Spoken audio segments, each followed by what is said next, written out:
I served divorce at my own baby party. Open it. Open it. My family chants like we're summoning a cake spirit. I hand my wife the envelope and smile. She's shaking.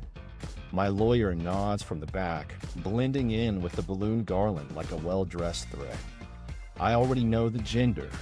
I already know the father. Spoiler, not me. Confetti cannons crouch on tripods like party artillery. I brought legal confetti. Pink or blue? Try black and white math. Also, these aren't color results.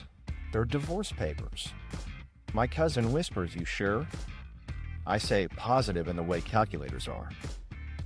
She shouldn't have invited my accountant, or my lawyer, or frankly, me. But here we are, cameras up, truth loaded, party set up and fault lines. We walk into pastel warfare. The living room looks like a baby shower, fought at a craft store, and both sides lost. There's a DIY thrown for a grandma judge, actual embroidered sash, Seer of Character, which is a bold claim for someone who once invested in Beanie Babies as a retirement plan. My wife squeezes my hand, a curated squeeze for the cameras, pressure calibrated like a product demo, then does that hostess glide, skimming rugs like a politician. I grew up 2 blocks over. She didn't.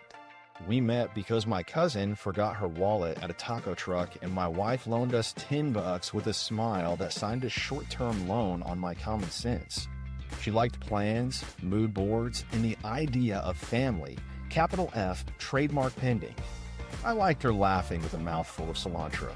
It was a workable merger until spreadsheets started telling jokes I didn't understand, and calendars started managing my feelings like a hostile takeover. This party matters to her family like quarterly earnings matter to shareholders.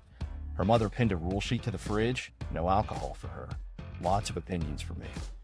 No negative vibes. No surprises unless curated. No tears unless photogenic. Addendum. No slouching, no shadows. No truth without prior approval. I read it and asked where they'd like me to store my humanity during the event. She circled garage and underlined it like a policy update. Roll call. My ride-or-die cousin Tash, who can weaponize a raised eyebrow. My best friend Nate, mess in jeans and loyalty. And her coworker Derek, who smiles like a LinkedIn profile picture that knows your salary. Derek brings a diaper cake and says, "We stayed late at the lab all week." He doesn't work at a lab.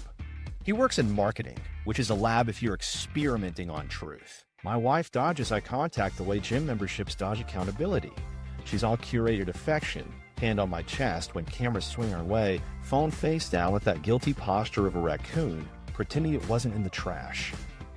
I clock exits, witness count, camera angles, power positions near the throne, and where the nearest water is if someone decides to cry on command. I start a mental checklist. Who heard what, who records, who believes optics over math. Like I'm pre-flighting a plane I know will make an emergency landing.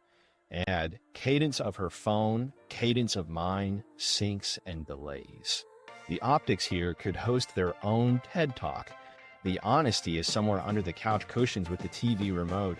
Our last 3 good conversations and whatever's left of my optimism. Her mom's sweep. Test my outfit, lands on. We'll get you a better shirt for photos. Horizontal lines widen. I say, so does unsolicited feedback. She doesn't blink. She never blinks. She's a gecko in pearls, regulating the climate and everyone's self-esteem with the same stare. Grandma Judge does her rounds like a parole officer. She pats my cheek and says, "You look tired." I say, "Marriage cardio." She hums, which in Grandma means, "I'll revisit this on Facebook later." The MC, her cousin, who once DJ'd Awake, tests the mic squeal. Everyone groans. I make a mental note, add earplugs to survival kit. The stakes? Simple. Her family's image is the stadium. The baby is the halftime show. All auxiliary power. Except I already know the power's borrowed and the meter's busted. That knowledge sits in my pocket like a hot coin. My phone buzzes. Not the rhythm I'm waiting for. Just Nate, "You good?" I text back, "Define good." He replies with a hot dog emoji, which isn't helpful, but somehow helps. She does a lap with the guest registry like she's auditing generosity. I trail, acting supportive in public, investigative in private. The guys from my basketball league corner me at the queso and ask if I'm ready to be a dad. I say, I'm ready to be honest. They laugh like it's a joke. It is, but not the funny kind. MIL's rules hover. No swearing, no politics, no unflattering angles. I wonder if gravity got a pass. She waves me over for a quick word. It's a performance note. When we do the reveal, please react big. This family thrives on emotion. I say, great, I've got one. She blinks, almost. Make it hopeful. I nod. Hopeful is cute. Truthful will do. I find, Tash by the punch, inspecting the DIY throne. You see this? She says. They put little scales on the armrests. I say, symbolism subtle as a brick. She leans in. You sure about today? I look at my wife laughing with Derek, a touch too familiar for an office with HR. I'm sure about tonight. Tash sips. Okay, I'm the bouncer for your sanity. Tap me in. Nate appears with plates of sliders. I brought bribes. He lowers his voice. You're a lawyer? I nod toward the back door. A dark suit blends with helium shadows. He's in the building. Nate whistles. You're really gonna do it here? I keep my smile. Confetti's already paid for. She circles back to me, face bright. We should thank everyone before the games. I say, great idea, and we do our couple's gratitude tour, reciting lines like actors who haven't read the third act. Her dad, silent and soft around the edges, squeezes my shoulder. It stays with me, the small decency in a house that worships large optics. The MC calls for a guessing game. Due dates on sticky notes, bets in a jar, laughter lubricating discomfort. I crack some jokes. She overperforms cheer like she's auditioning for a role she already hates. I can smell the veneer. It smells like lemon cleaner and dread. I pocket a pin, make a tiny star on the back of my hand. Don't overplay it. Don't glow. Don't go nuclear. Checklist. Breathe, document, witness, boundary. Shoulders down, water in hand, facts only. Just present the evidence and let math do what math does. Boring miracles. The room buzzes, the cameras blink, the throne waits. Then the hints start tapping me on the shoulder like unpaid parking tickets. Subtle clues that something's off. The first tap hits at the gift table. There's a white card on a silver ribbon from Dr. H. Can't wait to meet you, little peanut. That would be heartwarming if her OB weren't Dr. Patel, and if Peanut wasn't what Derek calls everyone when he's pretending to be charming. I smile. I photograph the card like it's a rare bird. Tash leans over my shoulder. Who's Dr. H? I say, apparently, we're taking referrals from the alphabet now. Treat S. The cake. 3 tiers. Fondant so shiny, I can see my future not happening in it. The topper is a scripted baby, her maiden name, my last name, but not really, except they misspelled my last name with an extra L and nailed hers with diacritical precision. The baker blames autocorrect, my mother blames fate. I asked the baker if autocorrect also requested her college crust piped in buttercream. She says they emailed assets. Of course they did. Branding the betrayal, bold move. It's not a cake, it's a press kit with frosting, KPIs and sugar, and a mission statement about legacy. MIL is in full tour guide mode. She parks at my elbow and drops a line like she's tossing bread decoy. Finally, a real heir, she says, eyes fixed on the cake like it's a stock ticker. The word finally sticks in my ear like gum on a shoe. Finally? I ask. We've been married for 4 years. She pats my arm like I've asked where babies come from. Timing is everything, she says. Translation, the calendar she's using doesn't match the one on my phone. Bathroom break. Not mine, hers. Except I'm near the hallway when 2 bridesmaids slip in whispering Monday results. That phrase lands between my ribs. Monday results. Pregnancy tests don't usually come with business week phrasing and cadence. One says she was freaking out. The other says it's fine. Derek said it would clear things up. My brain highlights Derek in yellow and adds him to column B, variables. I cough by accident, real cough, not fear. They freeze like raccoons caught by the porch light. I rinse my hands I didn't wash and leave with the dignity of a man who just overheard his own plot twist and filed it under evidence, pending. Back in the main room, my Aunt Edie leans close to my wife and says, "You'll have your eyes." Cute line. My wife flinches so hard the pin on her blouse rotates north. "We should set the snacks out," she chirps to no one, changing the subject with the speed of a magician who's run out of doves. Edie looks at me, frowns. "Did I say something wrong?" I say, "You said something accurate." She blinks. The room has too many blinking people. No one's seeing. Derek floats by with a tray like a waiter in witness protection. "Peanut brittle," he says. I hear, "Guilt fragment?" I take one because chewing buys time. "How's the lab?" I ask. He smirks. "Product testing is brutal." He doesn't sell products. He sells stories. He walks away before I can ask which beaker he left his conscience in. Tash tugs my sleeve and nods toward the photo backdrop, a wall of pastel fans and one neon sign, "Better Together." She whispers, "That's the nursery palette she showed me." I say, "Her nursery?" She gives me a face like I've asked if water is optional. "Those swatches don't match your rental's living room. That's not your light." She's right. The photo she sent me last week had northern light on a matte wall. We face east, gloss finish. I've argued with less conviction over paint than I'm feeling right now. "Maybe she found a filter," I say. Tash says, "Maybe she found a second set of keys." My phone buzzes again. Same number from earlier. Unknown, triple tap, the cadence of someone who thinks persistence is proof. Wife's phone buzzes exactly 3 beats later. I log the sync.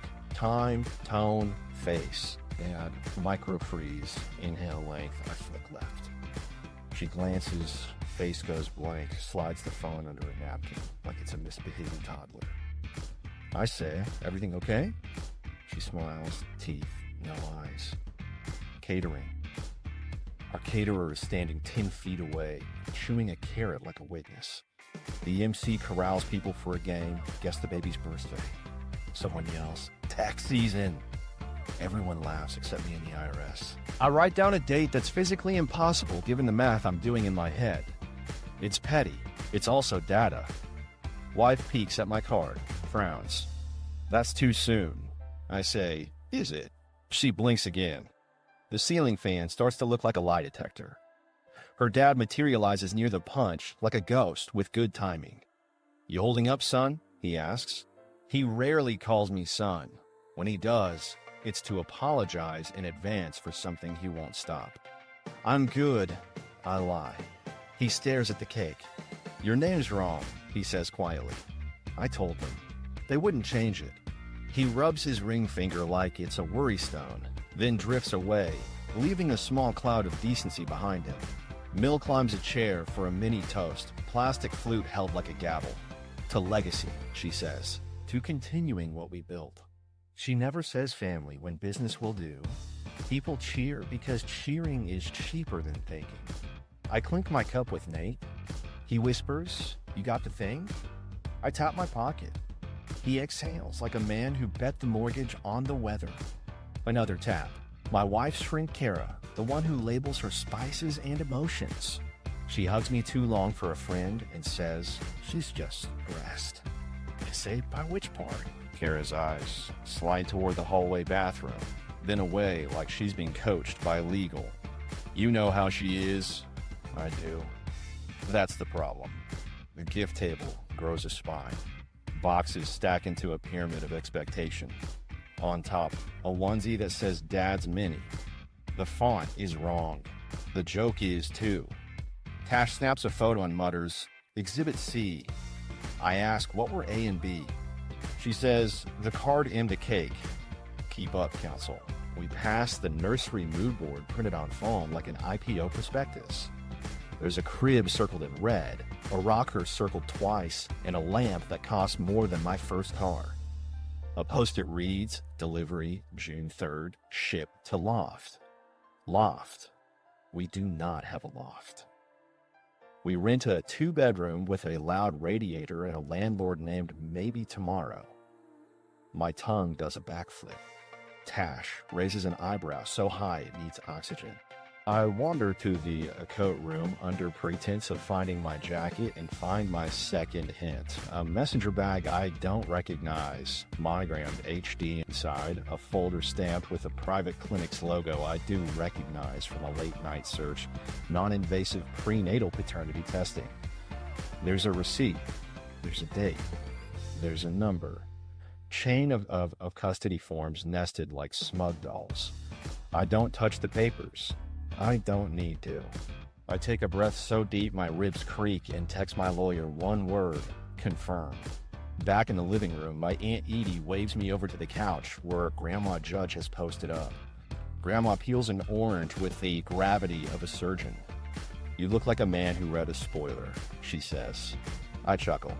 It's a page turner. She nods at my wife across the room, laughing too brightly at something Derek said. Does she know you read ahead? I shake my head. She thinks I'm still on chapter 2. Grandma pops a slice in her mouth. Finish the book, then choose a library. The whispers change key. People notice when reality starts tuning itself. A bridesmaid fidgets with a necklace, looks at me, looks away. A cousin whispers to a cousin, nodding toward the back door, where the black suit stands, patient as a moon. My wife floats back to my side with a tray. Try the spinach puffs, she says. I bite one undeveloped spinach puffs, she says. I bite one I bite one on one libel. It tastes like guilt and feta. Delicious, I say. She touches my forearm, a gentle press that used to mean I'm here. Now it feels like, are you? We pose for a photo under better together. The neon hums. My smile is polite and sharp. Her smile looks like a held breath. The camera flashes. Somewhere in the house, a timer dings, like fate baked something. I lean into her cheek. You okay? I ask. She nods, too fast. You? I say, I'm ready. I catch my reflection in the window. A man in a decent shirt standing inside pastel warfare with a pocket full of math. Behind me, the confetti cannons wait like bored soldiers. The party hums. The clues line up like dominoes. I told myself I was paranoid, which is exactly what you say before the plot twist shows up with receipts. Pressure builds, performances crack. The games begin like a hostage negotiation with cupcakes. The MC hollers, guess the due date, and hands out tiny pastel pencils that write like they're unionized. I stall with jokes. If the baby's punctual, they're not related to me. People laugh, relieved to have a safe sound. My wife cranks the cheer to 11, voice bright enough to sanitize surfaces. She claps on the offbeat, which she never does. Acting is hard when the script's melting. MIL taps a glass. Family gather. Legacy awaits. The word legacy lands like a corporate memo. She toasts continuity and shareholders in love, and I swear I hear a bell ring like we just IPO'd a human. My cup meets Nate's. He mutters, she's one legal pad away from calling this Q2 reproduction. I grin without teeth. Don't give her slides. Derek hovers near the snack table like a brand ambassador for poor decisions. Man, late nights at the lab, he says to no one, and several someones turn their heads. I raise a brow. Which lab? He winks.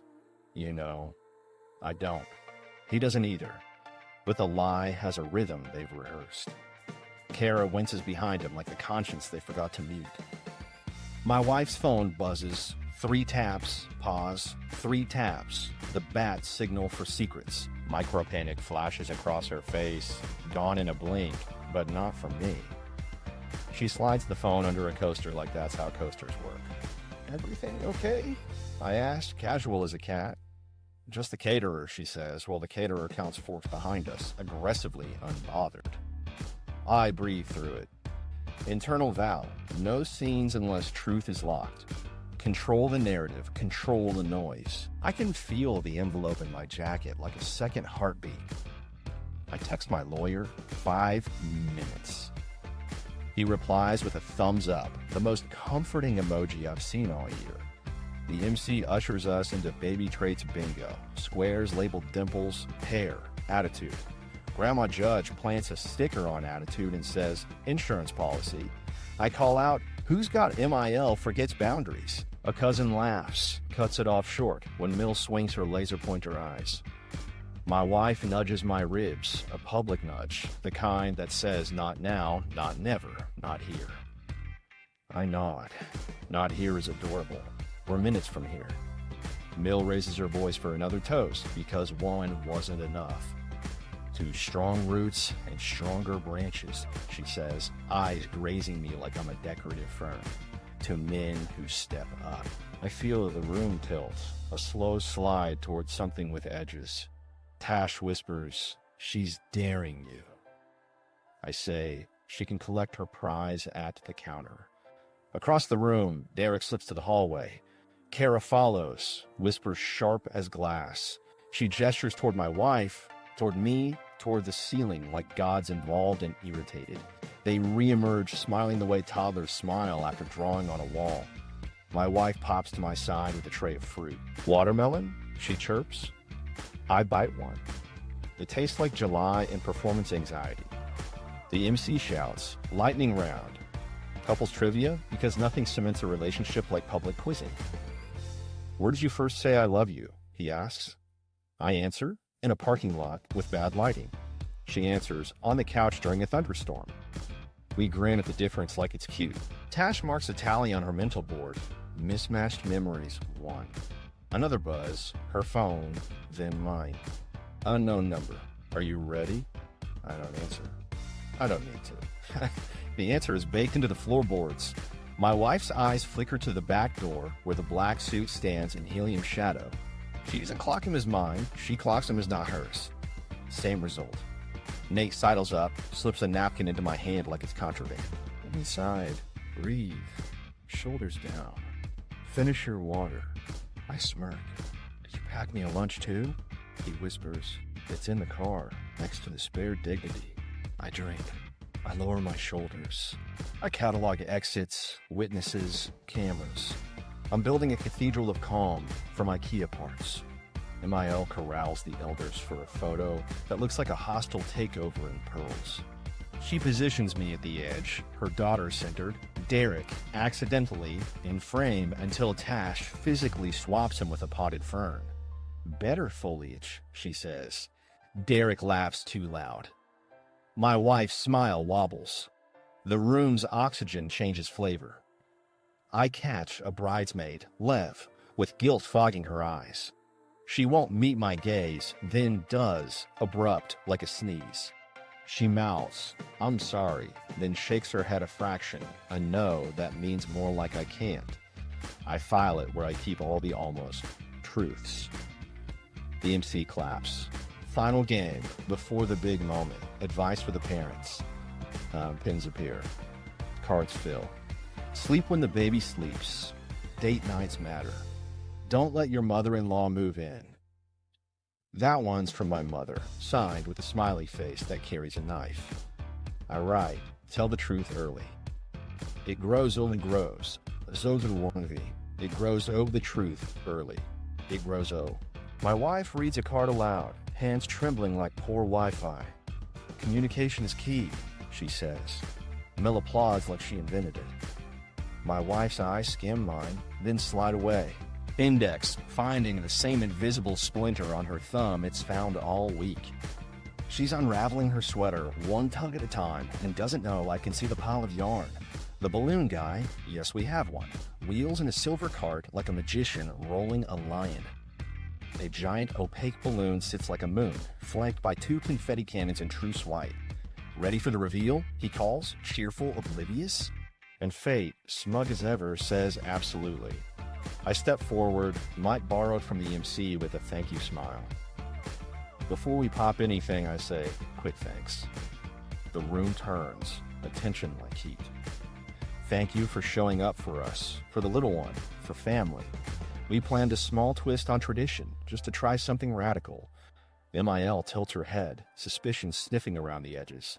My wife stiffens, a violin string, about to snap. We're going to reveal the truth before we reveal the color. There's the gasp I was promised. A ripple, then a hush that drops coins into the fountain. I nod toward the back door. It opens on cue. My lawyer steps in, neutral white envelope in hand, expression pleasant in the way spreadsheets are pleasant, orderly, inevitable. The cameras rise like prairie grass in the room. Grandma Judge leans forward, eyes bright like it's Jeopardy. I pat my pockets. Oh no, I deadpan. I forgot the envelope. Performative scramble. The MC chuckles, relieved for a second like maybe this is just another bit. Found it, I say, as my lawyer reaches me and places the white envelope in my palm like a verdict. MIL leans forward, confiscation energy, until my lawyer's polite step back draws an invisible line she can't cross without becoming content.